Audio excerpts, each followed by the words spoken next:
Total 19 body है। ये NGO से हामी दार्जिलिङ बोधिसत्व फाउन्डेसनबाट हौँ।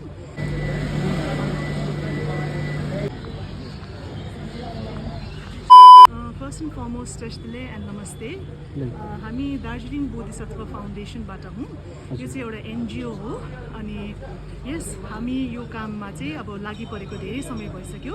अनि यो टोटल जतिवटा देखिरहनु भएको छ यो चाहिँ अनक्लेम्ड डेड बडिज हो, लावारिस लास भन्छ, जसको चाहिँ कोही पनि हुँदैन।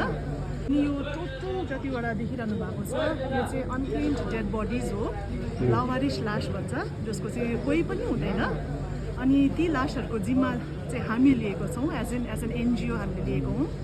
अनि हामीले सबै यो लासहरूलाई एउटा बुद्धिस्ट तरिकाले अन्तिम संस्कार गरेर आएका छौँ। हामीले 200 भन्दा बेसी गरिसकेका छौँ लासमा। अनि स्पेसली भन्नुपर्दा फन्डिङ हाम्रो टोटल हामी पर्सनली नै बोझ उठाइरहेको छौँ। गभर्मेन्टबाट अहिलेसम्म हामीले 0 फन्डिङ पाएको छौँ। हामीले धेरैवटा गभर्मेन्ट अर्गनाइजेसनलाई पनि अप्रोच गऱ्यौँ तर कहीँबाट पोजिटिभ रिस्पोन्स पायौँ। तपाईँले यो चाहिँ कहिलेदेखि गर्नुभएको म्याम? यो टिपिकली भन्दाखेरि चाहिँ अब भयो 1.5 सालभन्दा बढी जस्तो। अहिलेसम्म कतिवटा डेड बडी तपाईँले अहिलेसम्म मतलब चलाइ 200 भन्दा बेसी। लाइक इभन अब तपाईँले स्टिल यो गरिरहेको बस्नुहुन्छ अब फ्युचर भविष्यसम्म? अफकोर्स यो हाम्रो एउटा दृढ सङ्कल्प हो, यो हामीले एउटा प्रमिस गरेको हो। किनभने अब मानवता भन्ने चाहिँ हामीले नै सुरु गर्नुपर्छ होइन। अनि यो लासहरू जुन चाहिँ देखिरहनु भएको छ यिनीहरू पनि कसैको आमा बाउ, दाजुभाइ, बहिनी। सो यसको लागि चाहिँ तपाईँले गभर्मेन्टबाट तपाईँलाई केही हेल्पहरू पाउँदैछ कि तपाईँले आफ्नै लाइक फ्रन्ट? म एउटा गभर्मेन्ट इम्प्लोइ हो। तपाईँ चाहिँ कुन चाहिँ एनजिओबाट आउनुभएको? दार्जिलिङ बोधिसत्व फाउन्डेसनबाट। हजुर दार्जिलिङ कुन चाहिँ ठाउँबाट हो?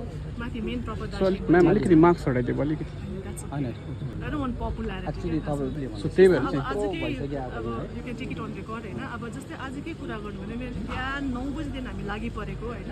अब यो पानी परेर जिउमै लुगा भिज्यो, जिउमै सुक्यो, जुत्ता भिजेर चप्पल पनि अर्को किन्यो मैले। तपाईँ एक्लै फेरि मैले त्यो तपाईँ हजुर म नै एक्लै नै छु। अनि एउटा संस्था चाहिँ खोल्नै पर्छ नि त एउटा यस्तो केही गर्नु लागि होइन। त्यही भएर हामी चाहिँ दार्जिलिङ बोधिसत्व फाउन्डेसन भन्ने चाहिँ एउटा बुद्धिस्ट संस्था हो। हो यसरी चाहिँ हामी गरिरहेका छौँ अनि अगाडि पनि गर्नेछौँ। Thank you so much ma'am. Thank you.